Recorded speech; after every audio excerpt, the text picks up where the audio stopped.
Oh yeah, so another thought we had, when we do our next test, I've kind of just been sitting here thinking for the last few minutes. What I think we need to try next is two things. We need to do more of a bevel, because that allows us to put more filler metal, and that'll help dilute the weld, so you'll have more filler and less base material. And the other possibility is to maybe even put a slight gap between them to where I can get 100% filler between the whole thing. Because what I think's happening on these ones that are cracking, like the ones that looked good but cracked anyway, like this one, well, that's not a great example. Let's try to find a good example. But on the ones that cracked anyway, that were kind of looking good, like this right here was welded before that cracked. But what I think happened was it was fusion welded down in there. I don't have a way to polish and acid etch this, but I got a feeling what you'll find, my weld didn't go all the way to the bottom with filler. So what happened was when I hit it with heat, it all melted and fused the two materials together down here, and then a little bit further up, that's where the filler metal starts. And that fused 4140 is brittle. So I think to improve this, that may be something to try on the next batch, is to bevel them and then gap them a little bit so that we make sure we get filler all the way down on the bottom of this. We're also going to consider our technique and all that, but anyway, that's just a prep change I think will make a difference. Alright, round two. So we got a new piece of pipe or tubing. We beveled the edges a little bit more aggressively. We also spaced them out a little bit to leave a gap. This is what we were talking about doing earlier. Kind of zoom in, you can see that bevel. It's kind of the one on the right looks like a 45, the one on the left looks a little less. But basically they're around a 35 to 40 degree on average. But it's a bigger bevel than before, and like you can see, we got a tiny gap. Let's see, here's the filler rod for reference. The gap is less than the rod. This is 1/16 rod. So there's a gap of like, say, 30 or 40 thou. Not too much, but I want to see what effect this has, because this should guarantee, it'll probably weld different, I'm sure, but we should have filler all the way through this time. So I'd be curious to see how this does. Okay, so here's the new one. We just put a weld. So this one's kind of like flush. It's not really concave or convex. The way this worked out, most of the welds just kind of turned out about flat. Not the prettiest weld I ever did, but I bet you if I hit it with a wire wheel, it'd look a lot better.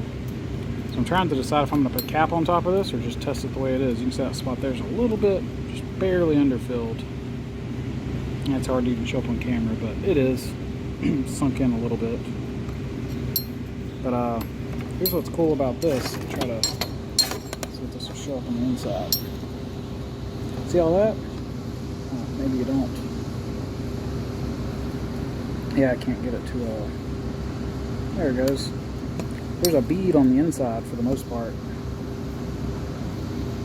Yeah, this focus is horrible. Oh well. But anyway, there is a bead on the inside.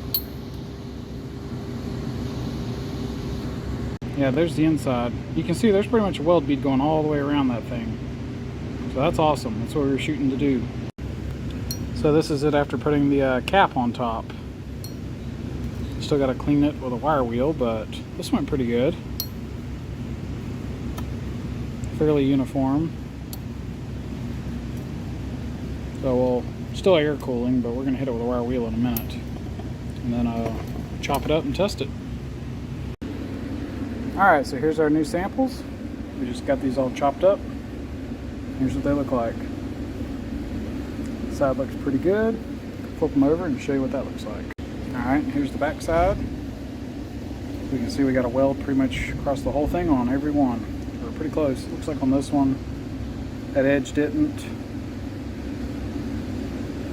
But most of these look really good. Yeah, it looks like that's really the only one where, yeah, it's hard to, hold on. Yeah, that one. One spot didn't go, but pretty much all of these look good. Here's a cross section.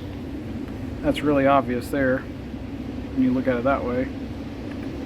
And this is the one that I said didn't, and it's flat. As you can tell, that's the exception. Pretty much all of them got a big bead there. So I'll be curious to see how these test.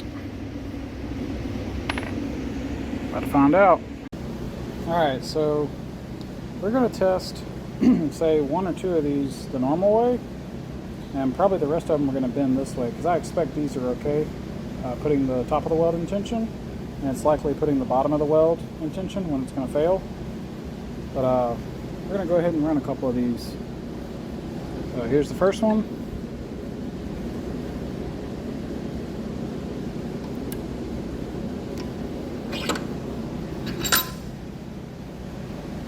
Alright.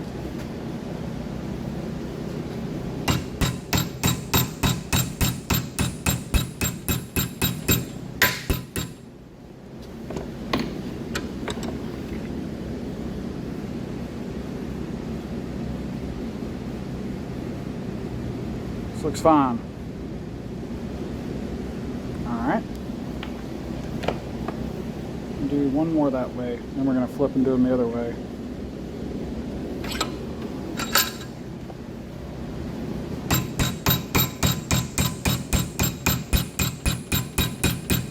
Well, you can tell that weld is strong now. The weld's not even bending very much. Look at it that way. It really just holds up and forces the parent metal next to it to bend. But that's a pass. No issues. Alright. Now we do them the way that they were failing before. This will be the true test, see if we actually improved anything. Here we go.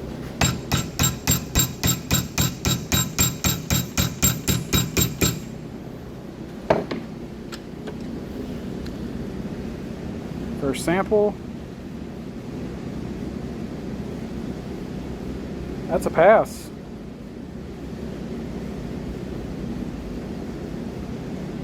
Look at that. Okay.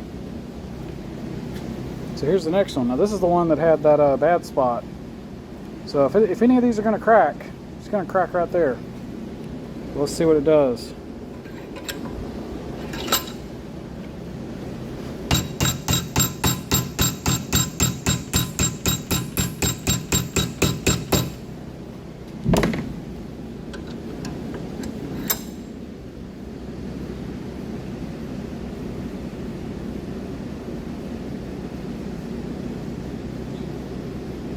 Well, that did not crack.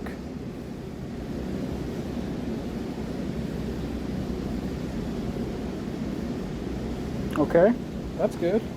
We were 2 for 2, and that was one of the worst looking samples. Let's try this one.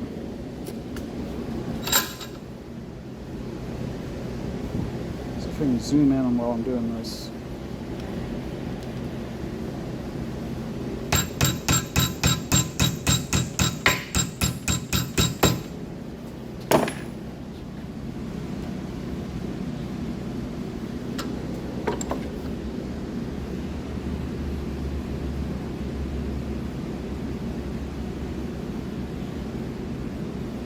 So it looks like the weld is strong enough now that it just bends the material next to the weld.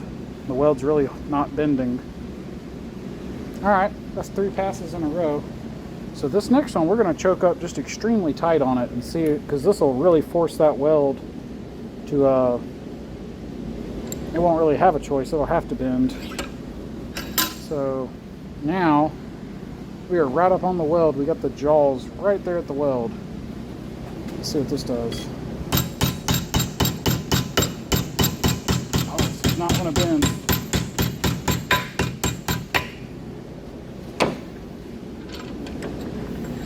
Alright, so one thing, let me show you this. So I was choked up so tight that the weld actually ran into the metal. So that's really not a fair test, because I mean it would have forced it to, that jaw is super thick. So I choked up on it too much on that one. It would have, I'm thinking this tore, but it would have had to tear, wouldn't have had a choice. Because you're not just bending it at that point, you're stretching it. So, knowing that, let's see. Yeah, this one did crack, but like I said, we were stretching that and it broke. Well, like I said, it broke, we were stretching it, so I might discount this one. That was pretty rough. But let's see. We won't choke up on it quite that hard next time. Go.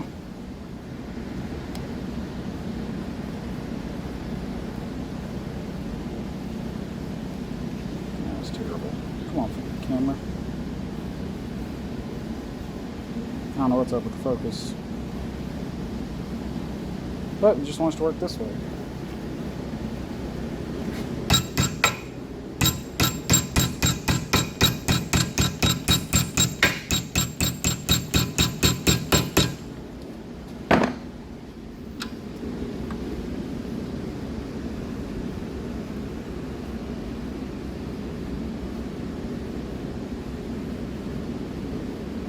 That's another pass. Okay. Here's the last one.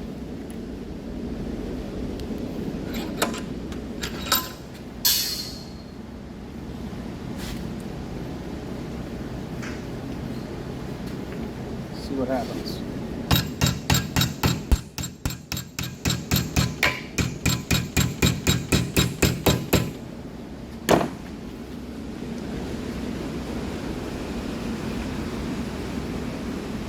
Here's the last one. That's another pass. Well, this method was very effective. That's tough. So, really the only one that quote-unquote failed ran into the jaw, which wasn't really a fair test. But, yeah, like look how sharp that bend is. And the weld's held up. So very nice. That was a huge improvement. I'm actually kind of curious if I could, I wonder if you could bend these back. I don't know, we may try that.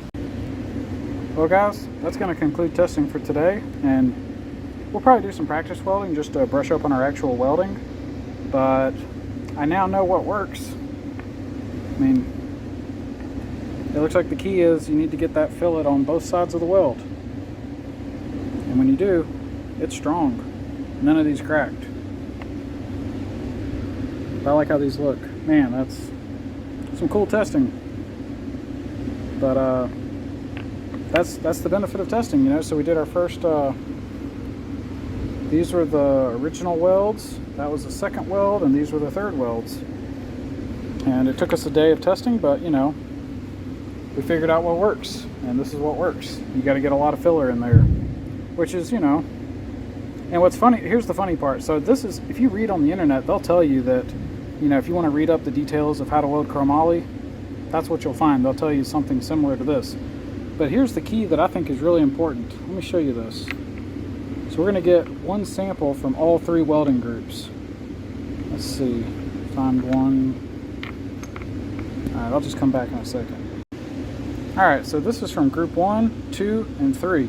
Let me show you what these all have in common and what's different. So there's a outside of weld 1, outside of weld 2, and outside of 3. They all look the same. But look at this. Here's 3. It's got a fillet on the inside.